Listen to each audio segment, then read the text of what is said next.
itu berbagi afeksi, yang mana kita mengkomunikasikan cinta, kehangatan, dan perhatian melalui kata-kata, Hmm. sentuhan, dan tindakan kasih sayang. Ini yang kadang sering dilupakan bahwa pasangan kita itu juga butuh loh untuk melihat bahwa oh pasanganku tuh sayang tuh sama aku. Hmm. Entah itu melalui tergantung orangnya lebih suka melalui bahasa cintanya itu bahasa cinta afirmasi, Iya. Hmm. omongan atau bahasa cinta surprise atau uh, quality time. Nah, Hmm. itu kita perlu membagi afeksi ini.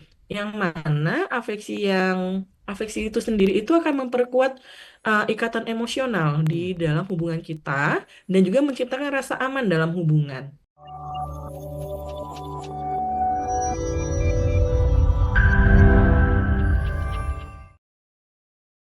Satu yang cukup menarik Mbak Friska ini adalah soal komunikasi. Saya rasa komunikasi ini selalu menjadi PR, baik yang pacaran maupun juga sudah menjadi sepasang suami istri. Mengkomunikasikan dengan pasangan ini selalu menjadi PR dan cukup tricky untuk bisa dilakukan. Sebenarnya teknik komunikasi apa sih yang tepat untuk kita bisa lakukan bersama dengan pasangan, terutama dalam menunjukkan apa yang kita pengen dalam sebuah relationship tersebut, Mbak Friska? Oke, terkait tentang teknik komunikasi ya. Kita akan membahas terkait komunikasi yang adaptif dengan Mhm. komunikasi yang maladaptif. Hmm. Mungkin akan lebih menarik kalau kita pertama-tama membahas terkait teknik komunikasi yang maladaptif Ya. dalam sebuah hubungan romantis, Hmm. di mana eh, ini sangat berkorelasi positif dengan penurunan kepuasan terhadap hubungan dan peningkatan resiko dari perceraian. Dan ini Hmm. menurut hasil riset dari Goldman and Levinson di tahun 2002 Hmm. bahwa ternyata nih penggunaan penggunaan teknik komunikasi maladaptif itu juga meningkatkan ketidakpuasan dan juga meningkatkan resiko perceraian dari ataupun perpisahan dari sebuah hubungan romantis Hmm. seperti itu. Nah, Goodman sendiri di tahun 1999 itu mengungkapkan ada 4 teknik komunikasi yang maladaptif. Hmm. Yang pertama itu kritik. Nah, kritik ini di mana serangan terhadap karakter atau kepribadian pasangan, bukan hanya pada perilaku spesifik. Hmm. Jadi seperti misalnya, kamu tuh kok ya males banget ya, Mhm. kamu kok cuek. Jadi yang disasar adalah dirinya, Mhm. bukan sebuah perilaku yang tidak disukai dari pasangan kita. Oke. Ya. Misalnya, eh, kita meminta tolong nih untuk pasangan, tolong dong belikan aku pembalut Mhm. karena aku lagi menstruasi, misalnya Mhm. seperti itu. Mhm. Lalu pasangannya "Ah, boleh nggak kalau kamu aja atau boleh nggak aku beli melalui online misalnya Mhm. seperti Mhm. itu. Mhm. Eh, Seharusnya kan yang tidak disukai adalah perilakunya yang menolak untuk membeli. Mhm. Tetapi yang disasar adalah kamu tuh kayak gitu ya, kamu tuh memang orangnya nggak perhatian ya, kamu tuh nggak Iya. sensitif ya. Mhm. Nah, kritik-kritik terhadap kepribadian atau karakter seseorang ini sebaiknya dihindari. Itu akan membuat tadi penurunan kepuasan terhadap hubungan dan Mhm. peningkatan resiko berpisah. Mmm. Nah, lalu yang kedua itu defensif, di mana menyalahkan pasangan atau membuat alasan untuk menghindari tanggung jawab. Mmm. Oke, misalnya kalau dari tadi kita selalu membahas terkait yang pihak perempuan, ini kita pihak laki-laki. Iya.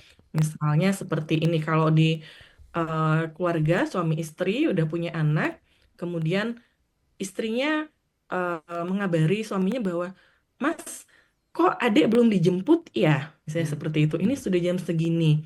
Tadi bukannya aku udah minta tolong ya untuk jemput adik gitu kan. Nah, karena suaminya defensif, dia akan kembali menyalahkan pasangannya. Loh, kamu sih nggak ngingetin aku dari Oh, tadi. Coba iya. 5 menit yang lalu kamu ngubungin aku untuk jemput adik, dia bilang gitu. Mhm. Mhm. Adik kan nggak bakalan terlambat Iya. seperti itu. Jadi Mhm. dia membuat tembok supaya egonya terlindungi dengan cara menyalahkan pasangannya. Oke. Oke. Yang ketiga itu teknik komunikasi maladaptif yang meremehkan. Mmm. Mana ketika berkomunikasi dia itu merasa superior, lalu menghina pasangannya dan kurang hormat terhadap pasangan, misalnya sarkasme, mengejek, terus bahasa tubuh yang merendahkan, misalnya seperti itu. Nah, kemudian yang terakhir ada teknik komunikasi maladaptif yang menghindar, Mhm. di mana dia menarik diri dari interaksi, menolak untuk mendengarkan atau merespon yang dapat membuat pasangan merasa diabaikan atau tidak penting. Mmm. Ini sering kali kita temukan dengan alasan bahwa Daripada konflik, daripada berantem, Mhm. mendingan aku diem aja, mendingan aku pergi aja, seperti itu. Oke. Tapi justru itu akan memperuncing konflik yang terjadi di dalam hubungan, seperti itu, Mas. Jadi Baik. ada teknik ini terkait Mhm. teknik komunikasi yang adaptif. Mhm. Nah, kali ini kita akan membahas nih terkait komunikasi yang adaptif itu yang seperti Mhm. apa. Mhm. Oke, yang pertama itu mendengarkan aktif. Nah, Oke. mendengarkan aktif ini bukan hanya kita duduk terus menyediakan telinga saja, itu tidak, tetapi Mhm. kita juga melibatkan perhatian secara penuh Mhm. terhadap semua perkataan, baik yang keluar secara verbal ataupun bahasa-bahasa nonverbal dari pasangan. Ya. Yang mana kita juga harus menunjukkan empati nih Mhm. terhadap apa yang dirasakan, apa yang diceritakan. Kemudian mengajukan pertanyaan klarifikasi dan merangkum untuk memastikan bahwa apa yang kita pahami terhadap apa yang disampaikan oleh pasangan itu sudah tepat atau belum. Mhm. Nah, dengan mendengarkan secara efektif ini, secara aktif ini akan meningkatkan atau menciptakan rasa bahwa pasangan kita itu merasa didengarkan, pasangan kita merasa dipahami, Mhm. yang mana itu sangat esensial untuk membangun kepercayaan dan keintiman dalam sebuah hubungan. Mhm. Nah, itu tadi yang pertama. Lalu yang kedua, ada validasi emosi Oke. di mana kita harus mengakui dan menerima perasaan pasangan. Mhm. Bahkan jika hal itu tidak sepenuhnya kita setuju dengan perspektif mereka. Mhm. Tapi tetap saja kita validasi bahwa, oh ya, kamu memang merasakan hal seperti itu. Oh ya, yang kamu rasakan itu betul, seperti itu. Nah, validasi ini sendiri itu dapat membantu pasangan merasa aman dan juga diterima. Mhm. Lalu mengurangi defensif tadi, mengurangi bahwa enggak kok aku nggak salah, yang salah itu kamu gitu, Mhm. mengurangi hal tersebut dan membuka ruang untuk bisa berdialog Mhm. yang mana itu lebih konstruktif nantinya.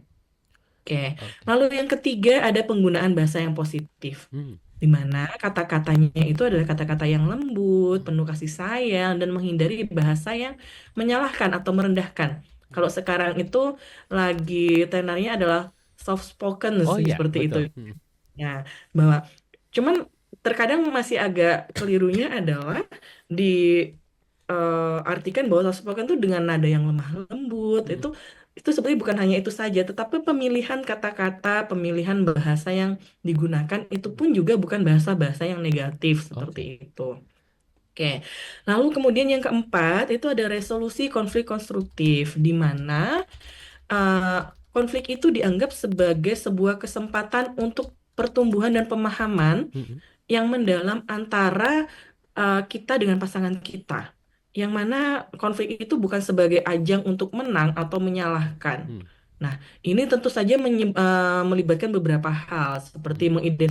mengidentifikasi masalah intinya Mhm. apa, Mhm. kemudian mencari solusi bersama dari permasalahan atau dari konflik tersebut, Mhm. terus juga harus berkompromi di dalamnya, dan fokus pada masalah daripada menyerang karakter pasangan. Oke. Jadi yang perlu digarisbawahi bahwa konflik itu bukanlah ajang untuk menang atau salah atau menyalahkan pasangan kita. Mhm. Oke, kemudian yang kelima ini ada enam. Yang Mhm. kelima itu berbagi afeksi, yang mana kita mengkomunikasikan cinta, kehangatan, dan perhatian melalui kata-kata, Mhm. sentuhan, dan tindakan kasih sayang.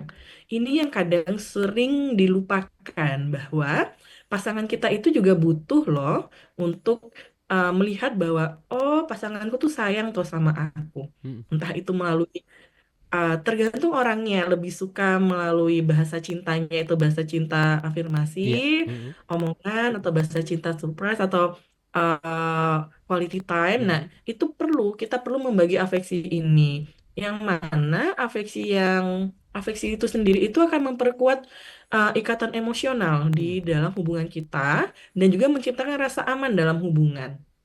Nah, yang keenam, yang terakhir yaitu penggunaan I statement. Mhm. Jadi saya, di mana mengungkapkan perasaan dan kebutuhan dari perspektif diri kita sendiri tanpa menyalahkan pasangan. Misal nih contoh, pasangan kita tadi terakhir kali ngabarin itu jam 11 siang Mhm. bahwa dia mau pergi, mau makan, mau mencari makan, pergi bersama teman-temannya. Mhm. Tapi sudah sampai jam 9 malam, itu kok nggak ada ya kabar dari dia Iya. ya, Mhm, seperti itu.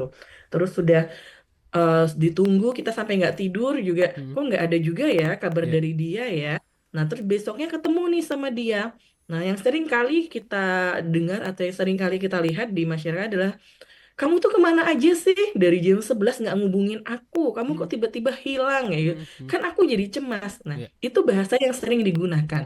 Nah, tetapi mulailah kita memakai teknik I statement, mhm, di mana itu mengungkapkan perasaan dan kebutuhan kita. Jadi oke, misalnya seperti ini.